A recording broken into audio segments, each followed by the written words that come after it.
사람들은 보통 10억이 있으면 인생 끝난 줄 압니다. 평생 걱정 없이 살 수 있을 거라고 생각합니다. 그런데 실제로는 전혀 다릅니다.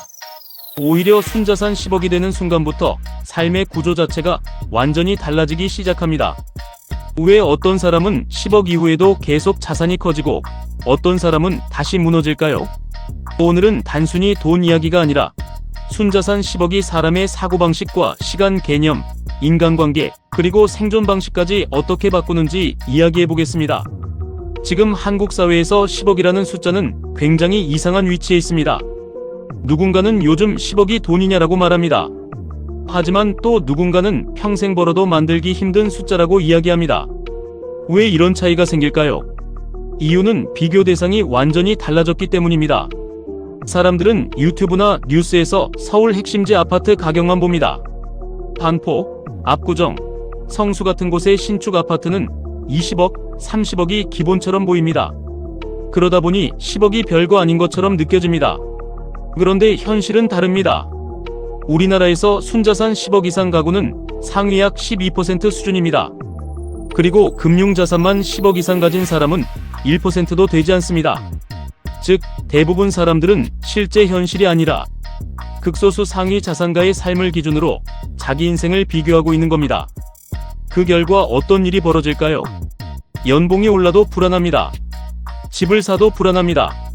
저축을 해도 계속 부족하다고 느낍니다. 왜냐하면 비교 기준이 이미 너무 높아졌기 때문입니다. 그런데 여기서 중요한 사실이 있습니다.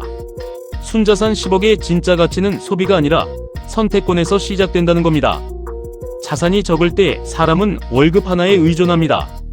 회사에서 잘리면 바로 위험해집니다. 갑자기 병원비가 나오면 카드값이 밀립니다.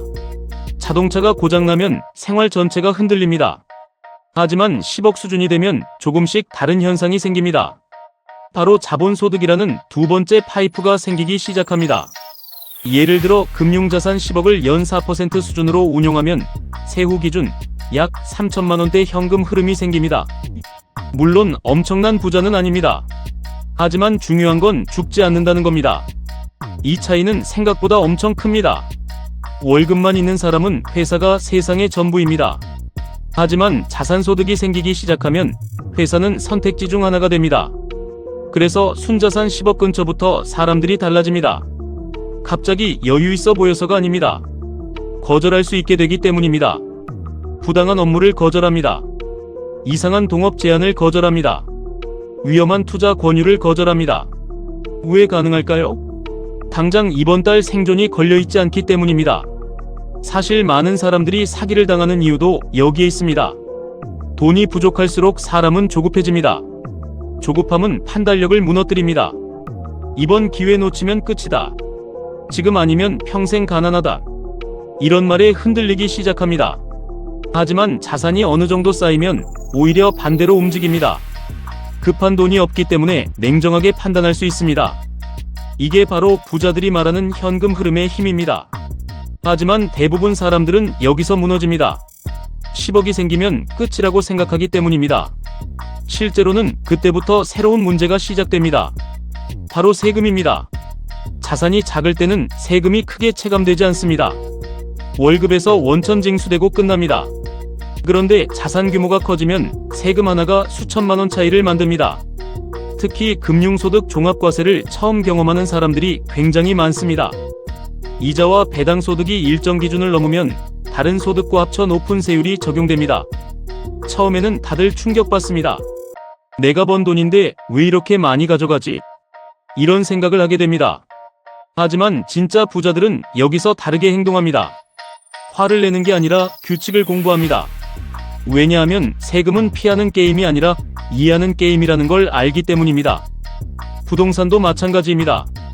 같은 집이라도 언제 샀는지, 얼마나 보유했는지, 실거주 여부가 어떤지에 따라 세금 차이가 엄청나게 벌어집니다. 결국 자산 규모가 커질수록 중요한 건 투자 실력보다 구조를 이해하는 능력입니다. 그런데 더 중요한 건 따로 있습니다. 진짜 자산가와 그냥 돈만 벌어본 사람의 차이는 안목입니다. 많은 사람들이 투자에서 가장 중요한 걸 정보라고 생각합니다. 하지만 실제로는 아닙니다. 정보는 이미 뉴스에 다 나옵니다. 진짜 차이는 시장을 해석하는 기준입니다. 예를 들어 어떤 사람은 하락장이 오면 공포에 팔아버립니다. 반면 어떤 사람은 오히려 좋은 자산을 싸게 담기 시작합니다. 왜 차이가 날까요? 경험 때문입니다. 직접 돈을 벌어본 사람은 돈의 무게를 압니다. 직접 손실을 본 사람은 리스크를 보는 눈이 생깁니다. 직접 세금을 내본 사람은 구조를 이해하게 됩니다. 결국 자산이 커질수록 중요한 건 단순한 투자 기술이 아니라 판단 기준입니다. KB 부자 보고서를 보면 금융자산 10억 이상, 자산가들은 대부분 20대 후반부터 40대 초반까지 본업으로 시드머니를 만들었습니다. 그리고 그 과정에서 시장 사이클을 직접 경험했습니다. 상승장도 겪고 폭락장도 겪었습니다. 부동산 급등도 경험했고 금리 인상도 버텼습니다. 그 과정 속에서 자기만의 기준이 만들어집니다. 이걸 모르면 앞으로 더 힘들어집니다. 왜냐하면 앞으로는 단순 노동보다 판단력이 더 중요한 시대가 되기 때문입니다. AI가 발전할수록 정보 자체는 누구나 쉽게 얻습니다. 하지만 어떤 정보를 믿고 어떤 선택을 해야 하는지는 여전히 사람의 몫입니다. 결국 미래에는 판단 기준을 가진 사람이 살아남습니다. 그래서 순자산 10억의 진짜 의미는 돈 자체가 아닙니다. 10억까지 가는 과정에서 쌓인 경험과 기준이 핵심입니다. 사실 돈이 사람을 바꾸는 게 아닙니다. 돈을 모으는 과정이 사람을 바꿉니다. 자산이 쌓인 사람들은 시간을 보는 방식도 달라집니다. 다음 달 카드값만 보는 게 아니라 10년 뒤를 계산하기 시작합니다. 부모 간병비를 준비합니다.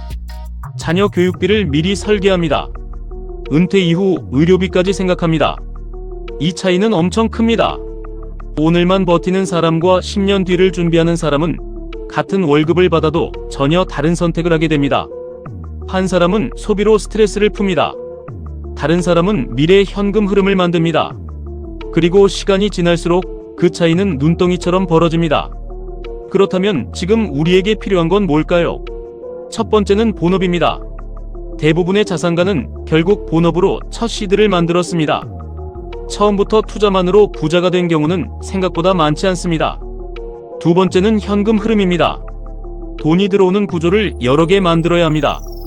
월급 하나에만 의존하면 작은 충격에도 흔들릴 가능성이 커집니다. 세 번째는 공부입니다. 하지만 여기서 말하는 공부는 남의 추천 종목 따라가는 게 아닙니다. 왜 이 자산이 오르는지, 왜 시장이 움직이는지 자기 언어로 설명할 수 있어야 합니다. 네 번째는 비교를 줄이는 겁니다. 사람들은 자꾸 서울 초고가 아파트와 자기 삶을 비교합니다. 하지만 그건 현실의 1%입니다. 비교가 심해질수록 사람은 조급해집니다. 조급함은 결국 무리한 투자와 소비로 이어집니다. 그리고 마지막으로 중요한 건 버티는 힘입니다. 자산시장에서 오래 살아남는 사람들의 공통점은 엄청난 천재가 아니라 무너지지 않았다는 겁니다. 큰 실수를 피하고 계속 시장 안에 남아있었던 사람들입니다.